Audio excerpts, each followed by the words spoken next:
गुरु पूर्णिमा यानी कि आई के दिन के ई ब्लॉग के पार्ट दोसर है जिसमें माँ कहलखिन जे आई हम फूल भोर में नहीं तोड़लिए कियाकि माला सब बनेबाक छै मुरझा देते तो अहाँ जे छै सबसे पहले फूल तोड़ लिअ और फूल तोड़ कऽ माला ई सब बना लिअ। तऽ एहिठमन जे छै से हम फूल तोड़ऽ लगलहुँ तऽ जतेक भी फूल छलैए सब अड़हुल छलैए तऽ अड़हुल एक लाइनसँ तोड़ऽ लगलहुँ। हमरा ने फूल तोड़ऽमे एतेक मोन लागैए ने कि की कहू। और हमर एकटा और खासियत हम अहाँके बताबै छी, हमरा फूल तोड़ऽमे मोन लागैए लेकिन ई नहि छै जे हम फूलके पूरा सुड्डाह कऽ दै छियै। बहुत लोकके बहुत बेकार आदत होइ छै, चाहे अपन गाछ होइ चाहे दोसरके गाछ होइ, की करऽ ताबे तक फूल तोड़ऽ जाबे तक कि पूरा गाछ सुन्न नहि भऽ जाए। हमरा ने गाछमे से पूरा निट्ठा एना नहि नीक लागैए तऽ हम फूल तोड़ि कऽ और माला बना कऽ पूजा घरमे आबि गेलियै। ओतऽसँ आबि कऽ हम आब भनसाघरमे चलि गेलहुँ किएक तऽ 4:30 बजेसँ पूजाके टाइम छलै। तऽ हम सोचलहुँ कि पहिले सबटा खाना पीना बना लेब रातिवला तऽ आरामसँ बैसि कऽ पूजा देखब। और अंशके ई रहै छनि कि जहन हम सामने रहबै तऽ हुनकर मोन स्थिर रहै छनि। तऽ एहिठमन जे छै से हम सोचलहुँ कि खाना पीना बना कऽ चढ़ा दै छी, सिर्फ कनि मनि बचतै छै तऽ ओ बादमे बना लेबै किएक तऽ खाना तऽ रातिमे 8 बजेके बादे खेथिन पंडीजी। तऽ एहिठमन जे छै से हम साग बनाबै छलहुँ हेँ, गेनहारी साग पप्पाजी आनि कऽ रखने छलखिन हेँ। और आइके मेन्यूमे की सब छै से हम पहिले कहि दै छी। साग बनबैत तऽ सबसँ पहिले सरसो तेलमे हम हरियर मिरचाइ और धऽ कऽ एहिठमन और ओकर बादमे नून हरदि दऽ कऽ जेना हम कोनो भी साग बनबै छी तेना एहिठमन साग हम दऽ देलियै, कहलियै अपन सिद्ध होइत रहतै। आ तकर बाद हम एहिसँ पहिलेहे की केने छलियै जे छै से ओल उसैन कऽ राखि लेने छलियै।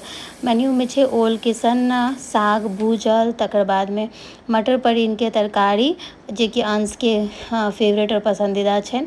और इम्हर राहरिके दालि, भात और फिर 5-6 रङ्गके तरुआ, पापड़, धनिया पुदीना टमाटरके चटनी जे सबके पसंदीदा छै। सबके हमरा हाथके धनिया पुदीना टमाटरके चटनी बहुत पसंद पड़ै छनि से। और तकर बादमे जे छै से अंश लेल रोटी, किएक तऽ अंश कहबेके दिनेमे कहि देने छलखिन हेँ मम्मी हम मटर पनीर सने भात नहि खायब, अहाँ हमरा लए रोटी बना देब। तऽ इएह सब छै मेन्यूमे। तऽ आब एक लगा कऽ सबटा बारी बारीसँ करै छी। माँ एहिठमन हमरा कहल आयल छलखिन हेँ कि इम्हरसँ फुर्सत भऽ जायत तऽ कनि अरपन दऽ देबै अहाँ। तऽ हम कहलियनि जे बस हमरा 10 मिनट 15 मिनट और लागत तऽ तकर बाद हम अरपन दऽ देबै। अरपनवला और पूजावला ब्लॉग अहाँ जे अइ से अहाँ सबके अगिला पार्टमे देखत तऽ देखऽ लए भेटत। भऽ सकैए ओ आइ नहियो भेटय, काल्हि पोस्ट करब किएक तऽ आइ 2टा हम ऑलरेडी पोस्ट कऽ चुकल छी।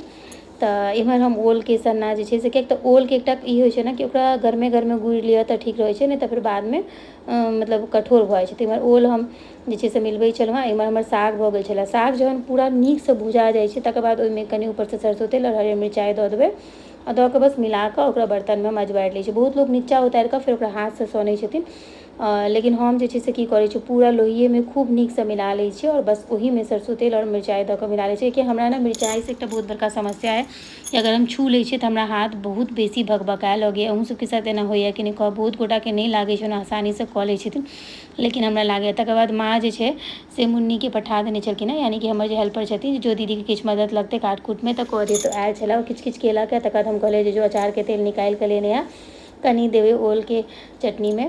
तऽ इम्हर जे छै से हम पनीर काटै छलहुँ हेँ, मटर पनीरके लेल। इम्हर हमर साग बनि गेल, दालि बनि गेल और जे छै ओलके चटनी सेहो हम पूरा मैश कऽ लेने छलहुँ हेँ।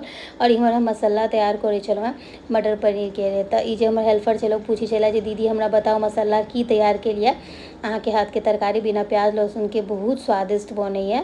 तऽ ओकरा हम बताबै छलियै। हमरा ई नहि रहैए कि हम ई चीज नहि बतेबै एना छै, किएकि सबके हाथके अपन अलग अलग स्वाद होइ छै। ई नहि छै कि अगर हम बता देबै कि हम की मसाला दै छियै तऽ ओकरो एनाही बनि जेतै। सब अपन अपन स्वादसँ बनाबै छै और हर किसीके सिखेबाक चाही।